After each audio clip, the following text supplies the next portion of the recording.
Right, Spira have just dropped the first launch of new models since the company started.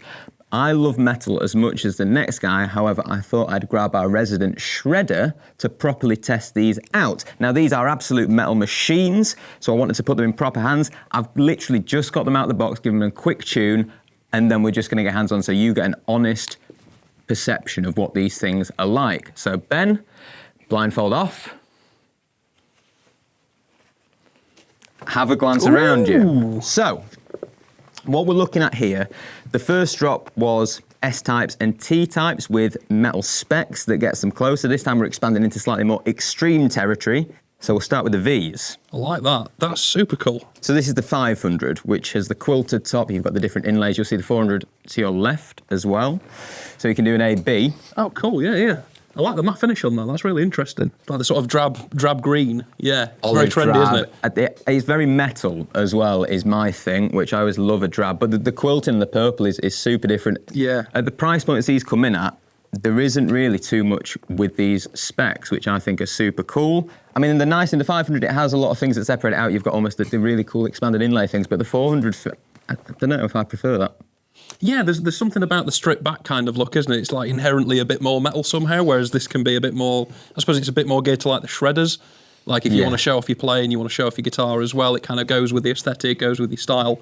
I kind of like that though. It's really cool. And I like the upper fret access immediately on that. I mean, obviously there's no bottom horn or anything to get in your way, but that is super comfortable there. I tell you what, just try picking up the 400 as well, because to me there was a slight difference in weight. And that to me feels super light and ergonomic and like you want to get on it, you want to riff, you want to throw it about. Yeah, it's like a third less guitar there somehow. That's really interesting. Is it the same bodywood doing it? I think it is, except this has obviously got the quilted top on it. But the core construction, I believe, is the same. The thing about this for me is that there are certain guitars that the minimalist thing really works for them. Metal guitars, I think, lean into that. You want something that the tone is at the centre. It's not flashy. It doesn't need bells and whistles. It just needs to sound good, but look cool. And I always think, like we were saying about the olive drab, but that is stripped back. You've got the dot inlays instead of the more expanded ones, but it's horses for courses. They're both cool. There's something about that. The olive drab and metal go hand in hand. I don't know why. I think it's the camo look. Maybe that's it. Yeah. Go back to the dime thing or something like that. But this does come in two other finishes. It's a silver and a black as well for the 400. Cool. However, we just grabbed the green today as I think that's the coolest. I like the silver, but metal, olive, boom. And like you said, the fact that it's lightweight, I can imagine it. It's really, really comfortable. You could chuck that around on stage for hours and not be worn out by the end of your set, I think. Now, I've wanted a V since I was younger, but I'd never feel quite comfortable dropping big money on them. Yeah. It's a bold look to like just chuck a lot of money at, and I think what Spira is obviously known for is that they can do something that looks and feels really high end and has that kind of pro vibe, but you're not breaking the bank to get hold of one. And like you're doing there, the V's as well, because you have to sit with them slightly differently. You have to play them. I've always worried, what if I don't get on with them as There's always that. These coming in at a price point that is more impulse purchase territory. Absolutely. I'm tempted to, this is the V I might go grab, and you've got the kind of, it's the more metal style, it's coming more to a point. It's just been clearly designed with metal guitarists in mind. Yeah. With the specs to match, and that's it. And it's obviously, Spira is Jet Guitar's sister brand, and what all of these models are built on is trying to give you as solid a foundation of an instrument as you can get. And then you've got the upgradable parts, which is in flip reverse what other people do. They try and get you as much hardware on. This is, like you say, your quilted tops, your ebony necks, all this stuff. Solid, and then whatever you need to spec. Because the other thing about metal that you will know far more than me is that speccing to what you exactly need is more than other genres. It's a very personal thing. Yeah, and I think the fact that they've gone to the point of, because they have the roasted bodywood on these, it's roasted poplar, isn't it? And you've got roasted maple neck on the back. They've kind of done all of the fundamental things really, really well. And, I think the ceramic pickups in these, as I understand, they're going to sound really good for metal out of the box. But equally, like you say, it doesn't break the banks. If you want to put, the £500 worth of pickups in there, just go for it. Like, whatever you really enjoy and what you like, is your sound. Get something like this as a starting off point, put some new pickups in, change things around, make it uniquely yours. There's no reason why not. And I think you could actually get a better guitar for less money than you probably spend on a more expensive instrument. It's more specifically what you want yourself. It does feel that way, doesn't it? Yeah. It's like you say, the roasted maple necks, and they are reserved normally for much higher end models because guitar manufacturers need those premium specs to separate out. And normally when you've got different places of manufacturing, they put it on the US models to justify it because the cost of labour pushes it up. With these, you're coming in at top end specs at low, and what it always lends is the question. It was the same with jet guitars. People are going, well, is it too good to be true? Yeah, I saw a lot of that on the forums when they first started launching Jet. Everyone was really shocked how you can get that much guitar for that little money, and particularly when you pick them up. Like, you go into a showroom and try one of these. The first thing I noticed with these is the necks, and I noticed it on the Jet guitars, I noticed it with flight ukuleles, and now I'm noticing it with the Spira guitars. There's something about the way that they construct the neck. They use the correct woods. They're obviously going down to a really nice grade, like just to get it super, super smooth, rolling the fretboard edges nicely, doing the fret edge treatment properly. They just know what they're doing. Should we get it plugged in? Let's do it. Hear what it sounds like then? You might need to give it a tune. As I say, I tune them up very quickly out the box, but the thinking with this is we don't want to set them up to the nines, and we wanted to give you a realistic expectation of what you're going to get out of the box. So this might have slipped a little bit because these have come a long way to be with us today. But now, first thing, just before I start playing, that I have noticed that I'm not the biggest fan of, isn't an issue at all if you're playing on a strap, but if your playing position is that, you might want to step up to a 90-degree angle jack there, just to make that a little bit more comfortable. But for now, we'll persevere.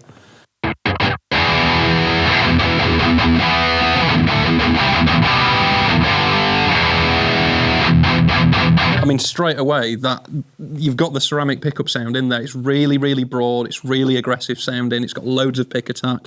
It's got enough bottom end to sound thick, but it's not so much that it's become muddy. And you do get that with a lot of the cheap metal guitars, like particularly your real budget end of things. You tend to find the pickups just don't quite keep up with the tone that you're trying to achieve for the look of guitar that you've got. That nails it. That's really, really. They cut the mustard for you, do they? Absolutely, yeah. I think let's try a bit of drop D, see how it handles it. Yeah. My bad for not putting that in. I know you well enough to have done that. Should take a point to mention actually while I'm tuning. You've got locking tuners on these. That's across everything, isn't it, on these guitars? Yeah, obviously, except these bad boys here, the S420s, because they've got the locking trems. So it removes the need for it, obviously. Yeah. We'll get to those in a little bit. Those you will need to tune because, you know what they're like. Yeah. Cool. No, let's see what it sounds like.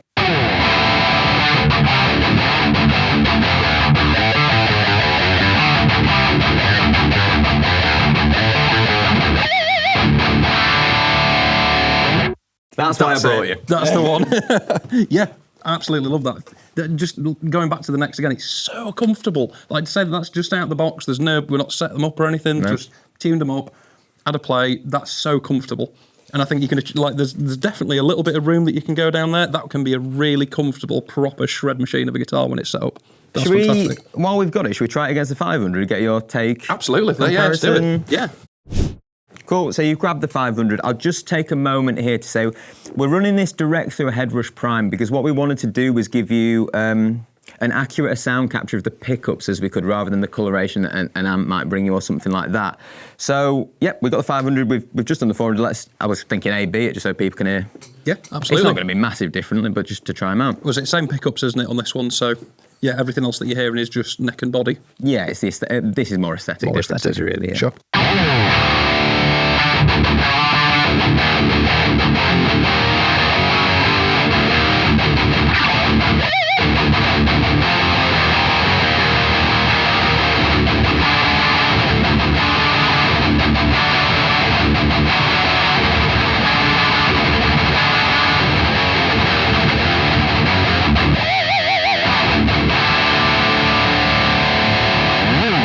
It's killer. It's absolutely killer. I love it. I love the squeals. So yeah, in terms of, it is mainly aesthetic, isn't it? In terms of feel, you think it matches up pretty evenly. And I mean, yeah, there's obviously the difference with the inlays on the neck, but the actual shape of the neck, the comfort, everything feels pretty similar between the two. I don't know if it's just my handful in me or something. It feels ever so slightly glossier, this one. Don't know if there's a slightly different process in the finishing on the neck there. Could well be. But that's pretty much it for me, yeah. So it's horses for courses with the aesthetic, what you like, and then whether you want to, well, like we were talking about, the minimalist or the kind of premium look. Yeah. But both with premium tone. Absolutely. Right, so, baritone. Ooh, next. Baritone. So what's the scale length? I believe this is a 28. Okay. Now, this is building on the heritage of the previous models. It's as is the 420s when we get to these. Again, body shape is the main difference here. A lot of the core construction of these models is going to be very similar, so tonally, it's going to be in the same ballpark. We'll probably do some content with this in the future, but what we wanted to do is hit some of the USPs of the new series today. And on that note, obviously the S and T types from the first series, doing a baritone version makes perfect sense. Longer scale length, and just gets you more in that ballpark. So I've put this in B standard, I think I tuned it to, just to try and get that lower register. Obviously we found the really cool patch on the head rush earlier that kind of suited the kind of tight bottom end. Yeah. So let's see what this one's about. I'll get your take on this one. Cool.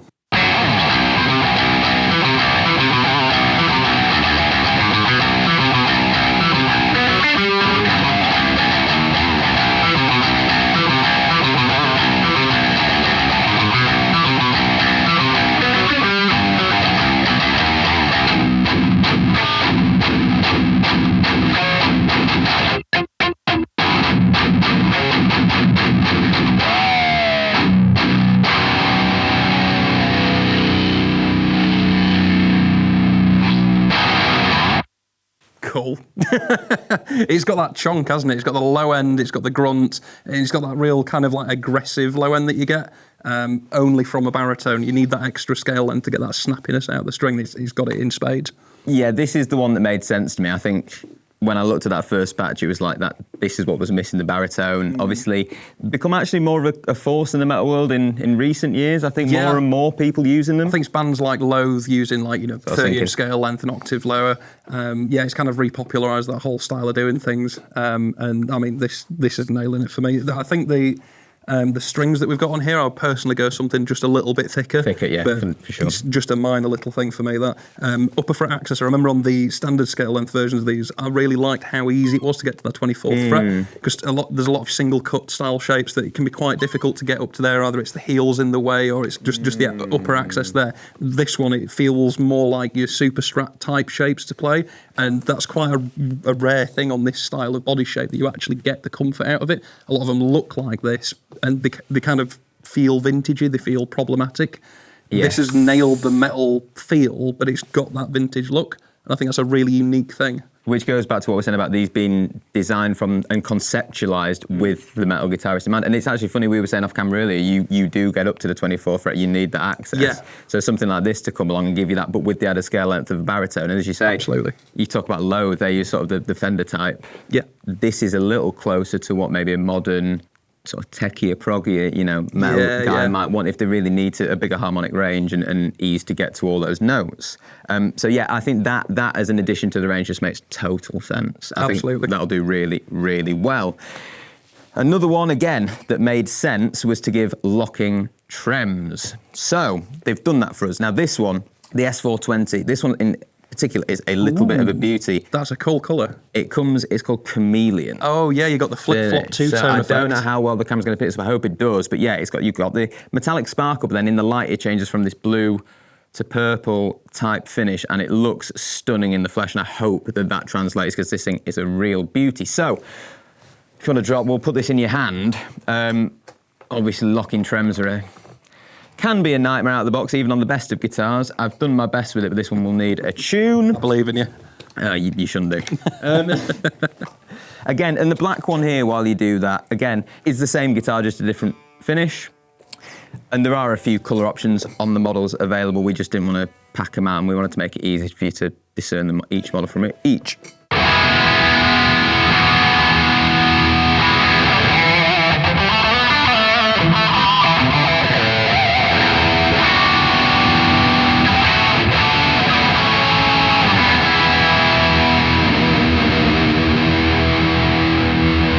In lieu of a tremolo arm. Oh yeah.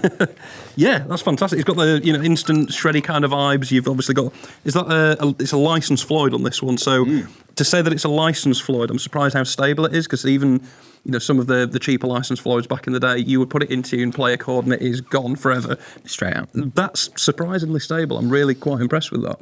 Yeah, and I think once you start looking at this, obviously we talked about the Spec punching above its weight.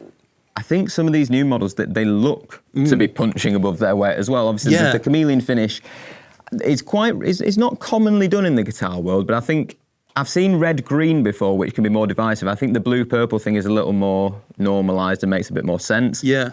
I think Ibanez might have done it once before. I've seen it as well. It reminds me, there was an RG7 string that they used to do in the early 2000s in a colour called Royal Blue, and it was very, very similar to this, and I always wanted one, and now that I've seen that, I might have to get one of these. But that's it, isn't it? And it looks like a guitar at double the price point. Yeah. And it comes back to this point, and it's why I kind of wanted to do this video, so that people have that instant off the bat if they're looking at these, so they know and we can get hands on and live vicariously through us, hopefully, because it does lend that question of these seem a little bit too good to be true. And on the internet, you're taught to be very wary of that, which is why a hands-on demo is required. As I said, the black one here is the same, but it's just, again, it's a spec option. The Floyds, the dive bombs, it's so synonymous with metal that it made sense to get some guitars with those on and just, again, at a price point that makes it really accessible. This is first Floyd territory, isn't it? Yeah, basically. Really, you know, and a lot of people grow up, you know, they hear those dive bombs and they want to do them, they want to practice them, and these come along at a price that let you do it without breaking the bank. Yeah, and particularly if that trem does stack up to be as stable as I think it is, that's at this kind of price point, to have something solid that you can depend on to actually learn how to use a Floyd properly, that's invaluable, because the amount of people I've spoken to who've tried a guitar with a Floyd and it's just not held up, and they've gone, I'm not going to bother with that anymore, and they just move on to something else. It's like you possibly missed like a whole world of guitaring there just from a bad experience. So yeah, I hope it stacks up in that regard, but it certainly feels like it does. And that's it, isn't it? It's just taking the time and the care to actually put a decent trem on it that's not going to let someone down and give them that. Yeah. Because you're right, they're a lot of fun when you can get them right. They're not my cup of tea, but that's because I can't use them like you can. But, you know. And that's what I love here is I think each of these models and Spira as a whole have been designed with something very specific in mind, whether it be a gap in the market, something that doesn't exist at that price point, or, you know, and that's the main one really, because they are very affordable. I just think I think the V is my favourite, the olive drab V. It is super cool. It's just lightweight, you want to riff on it. I think, again, the flipped headstock as well, to give you the extra, you know, it's all just, it's everything I would have thought of, I'll do this. They've done it already. Yeah, absolutely. And then, like you say, they get the fundamental things right, so it makes a great mod platform, but also you've just got a really reliable instrument that's actually built like a tank for really not a lot of money.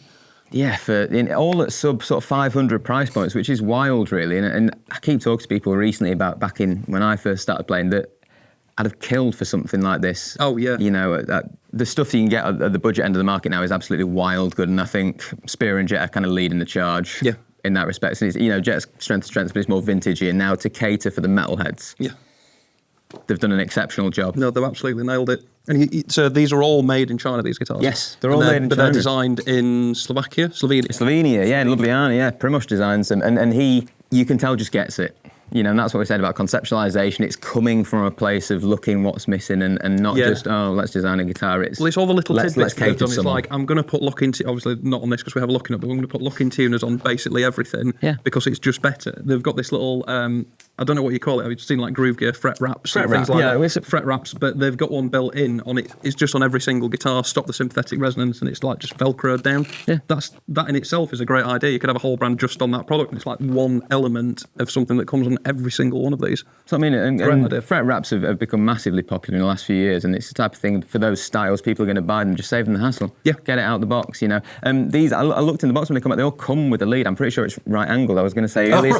They've thought about it. And I think that's really nice, is that growing up, we used to compromising when you were buying guitars at these price points. You've got to do it in the budget. Now you're not. And that's the beauty of it. So, yeah, hopefully that's given you a little bit of a taste of what the new Spiras are all about. This is only a small range. As I say, you've got a different body shape that we haven't even got here entirely. So make sure that you go and dig in and have a look at all of them. But this is literally just to wet your whistle. Thank you ever so much, Ben, for doing the legwork for me, because you are far better at this than me. So, yeah, make sure you go and check them out. Spira Guitars.